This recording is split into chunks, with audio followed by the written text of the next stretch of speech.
So hello students and welcome to my channel. So students, इसके पहले अभी तक हमने बहुत सारी चीज़ें क्या कर ली थी, देख ली थी, जिसमें हमने प्रोडक्शन फंक्शन एंड ये सारी चीज़ों को क्या कर लिया था, पढ़ लिया था। सो आज हम यहाँ पे देखेंगे अपनी नया कॉन्सेप्ट हमारा क्या होगा। नया कॉन्सेप्ट हमारा रिटर्न्स टू अ फैक्टर। अब देखो, रिटर्न्स टू अ फैक्टर का मतलब क्या होता है। रिटर्न्स टू अ फैक्टर का मतलब होता है कि जब किसी एक फैक्टर्स ऑफ प्रोडक्शन में इंक्रीज होने से हमारे आउटपुट में क्या हो रहा है, इंक्रीज हो रहा है, तो उसको हम क्या कहते हैं, रिटर्न टू अ फैक्टर कहते हैं।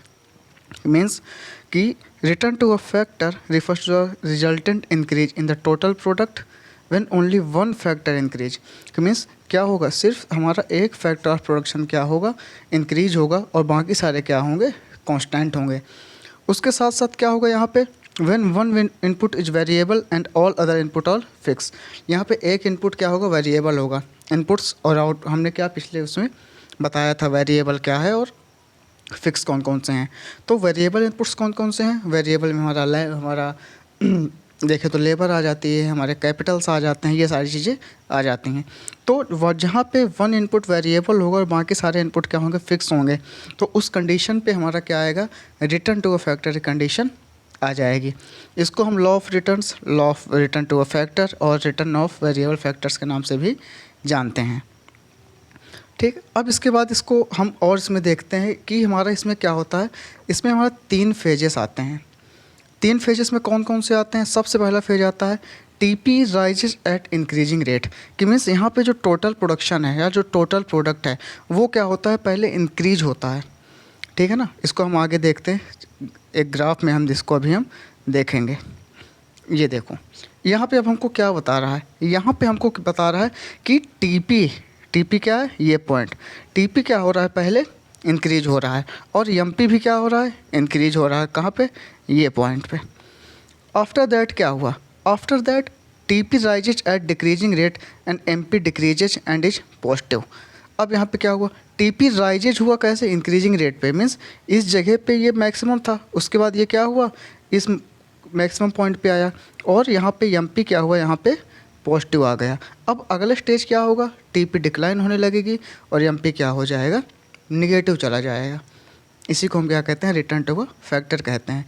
इसका एजम्पशंस कौन कौन से हैं, टेक्नोलॉजी क्या होगी, कांस्टेंट होगी। इसमें क्या होगा, कुछ इनपुट क्या होंगे, फिक्स होंगे, और बाकी सारे क्या होंगे, हमारे वेरिएबल इनपुट होंगे। अब उसके देखो कौन कौन से ऐसे रीजन्स हो सकते हैं किसकी चीज़ के, लॉ ऑफ वेरिएबल प्रोपोर्शंस के। कि मीन्स ऐसे कौन कौन से रीजन्स हो सकते हैं जिनकी वजह से हमारा लॉ ऑफ वेरिएबल प्रोपोर्शन हो सकता है। तो सबसे पहला क्या है, short term production. Short term production कैसा होता है, शॉर्ट टर्म प्रोडक्शन में हम सारी चीज़ें चेंज नहीं कर सकते हैं ना। जब हमारा प्रोडक्शन क्या है, शॉर्ट रन है, तो वहाँ पे सारे फैक्टर्स और प्रोडक्शन को चेंज करना बहुत मुश्किल का काम है। तो ये क्या है, एक रीजन्स है लॉ ऑफ वेरिएबल प्रोपोर्शन का। ऑप्टिमम कॉम्बिनेशन, इसका मतलब क्या है, all other factors are combinate optimally maximum output is generated. यहाँ पे क्या हुआ, सारे आउटपुट ऑप्टिमल हो रहे हैं। मीन्स हम ज़्यादा से ज़्यादा उनसे काम करवाने की कोशिश कर रहे हैं, हम कम आउटपुट में, कम इनपुट में ज़्यादा आउटपुट निकाल रहे हैं। उसके बाद मार्जिनल प्रोडक्शन, मीन्स हम एक एक्स्ट्रा यूनिट को क्या कर रहे हैं, ऐड कर रहे हैं, जिसकी वजह से हमारा प्रोडक्शन इंक्रीज हो गया। उसके बाद जब टोटल प्रोडक्शन में हमारा क्या हो गया जाता है, इंक्रीज हो गया। अब देखो law of diminishing return. Law of diminishing return क्या बताता है, लॉ ऑफ डिमिनिशिंग रिटर्न हमको सेम वही चीज़ हम देखेंगे जो हमारा रिटर्न टू अ फैक्टर था, वही हमारा लॉ ऑफ डिमिनिशिंग रिटर्न है, और बहुत मिलता जुलता एक कॉन्सेप्ट है। ये क्या कहता है, if you keep increasing one factor in the production of goods while keeping all factors are the same. कि मीन्स यहाँ पे क्या होता है, यहाँ पे ये कह रहा है कि अगर हम एक फैक्टर प्रोडक्शन को क्या करेंगे, इंक्रीज करेंगे, मान लो हमने लेबर फोर्स को क्या किया, इंक्रीज कर दिया, while keeping all factors same, और बाकी हमारे सारे फैक्टर्स क्या होंगे, चेंज हो जाएंगे, तो you will reach a point beyond which additional increases result in progressive decline in output. जिसकी वजह से क्या होगा, एक टाइम आने के बाद वो हमको क्या करने लगेगा, डिक्लाइन देने लगेगा। मीन्स इसका मतलब सीधा है कि जब हम ज़्यादा चेंजेस हम कर देंगे किस चीज़ में, फैक्टर प्रोडक्शन में, तो प्रोडक्शन बढ़ने के बजाय प्रोडक्शन क्या हो जाएगी, कम हो जाएगी। उसके बाद क्या होगा, indicate that as extra unit of variable resource are added to a fixed resource, the marginal product will decline beyond some point. कि मीन्स होता है ना कि मान लो हम लेबर को चेंज करते जा रहे हैं, चेंज करते जा रहे हैं, चेंज करते जा रहे हैं, तो एक टाइम ऐसा आएगा जहाँ इस लेबर की प्रोडक्टिविटी क्या हो जाएगी, कम हो जाएगी, और वो क्या हो जाएगा, हमारा आउटपुट क्या हो जाएगा, बियॉन्ड पॉइंट चला जाएगा। ठीक है, इसका एग्जांपल भी देख लेते हैं।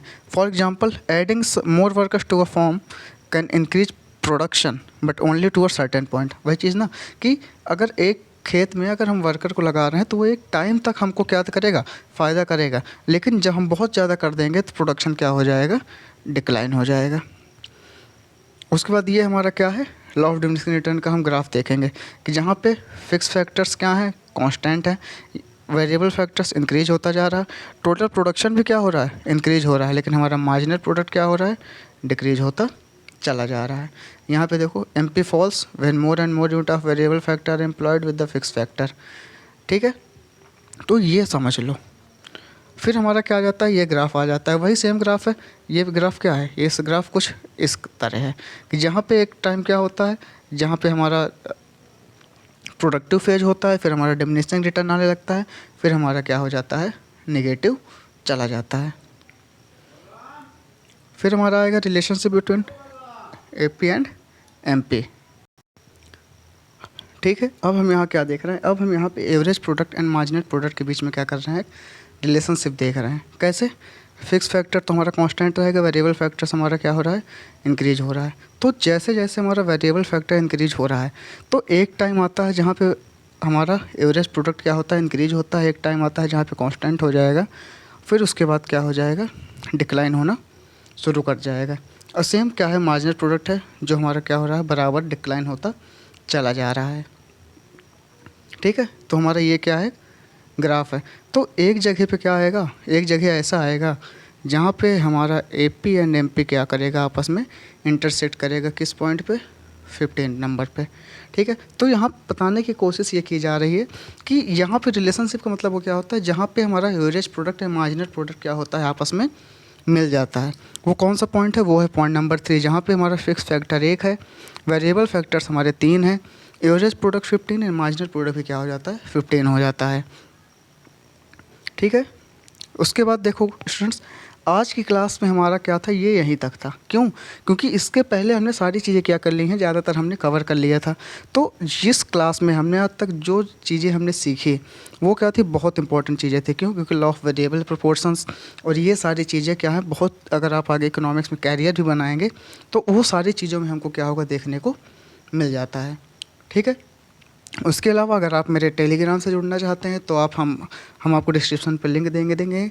उसके अलावा आप अपने सारे दोस्तों तक क्या करें, इस चैनल को शेयर करें। और अगला हमारा टॉपिक होगा कॉस्ट।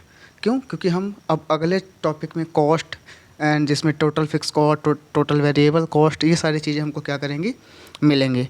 तो स्टूडेंट्स, आप ऐसे ही मेरे साथ जुड़े रहिए, आपको हम रोज़ नए नए अपडेट देते रहेंगे और अपने ज़्यादा से ज़्यादा दोस्तों तक क्या करें, इसको शेयर करें। So thank you so much.